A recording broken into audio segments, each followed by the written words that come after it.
Hello, Dr. James Bogash, expert in health and longevity, and we're going to talk about your brain today, specifically the cerebellum, which is the tiny, sometimes referred to as like the little brain. Cerebrum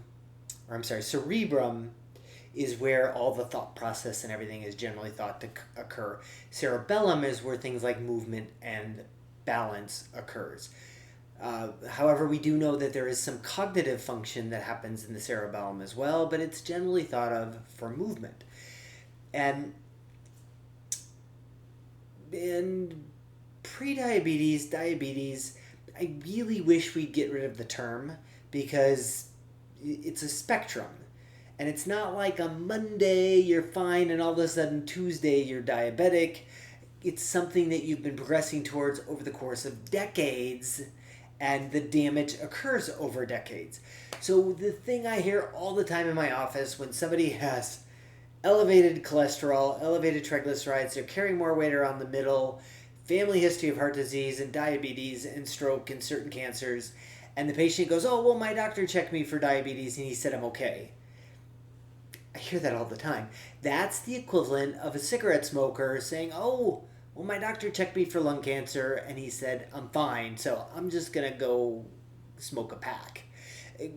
We know that there's lots of damage that occurs up to lung cancer, and cigarette smoking is very bad for us. No different with pre-diabetes. The damage that occurs to pretty much every organ system is enough so that not everybody becomes diabetic, because some people will die of a heart attack, stroke, or cancer first because the prediabetes is so bad for you. In case you don't die from one of those, this study looked at what prediabetes and diabetes do to the cerebellum, which we already know that it's not good for the cerebrum, the thought process, and look at Alzheimer's, cognitive decline. We really look at it as a type 3 diabetes, but what about balance and motor function? And so this was a study out of China, which it would have had to have been because they compared 78 non-pre-diabetic people, and I don't think they could find that here in the United States, to 92 people with metabolic syndrome and 108 people with type 2 diabetes.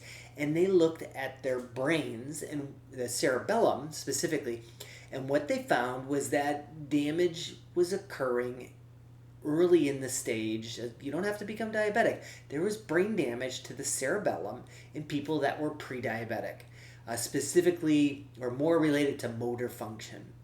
So you look at balance and the ability to move and respond. It starts to go if you're not using it, and prediabetes will make that worse. For the diabetics, it was in the cerebellum, but it was in more of the areas related to cognition in the cerebellum. We already know that it affects the other regions of the brain, so it shouldn't be any surprise that it affects the cerebellum as well as the cerebrum. The bottom line is that in the United States, some 93% or more of the country is metabolically unhealthy.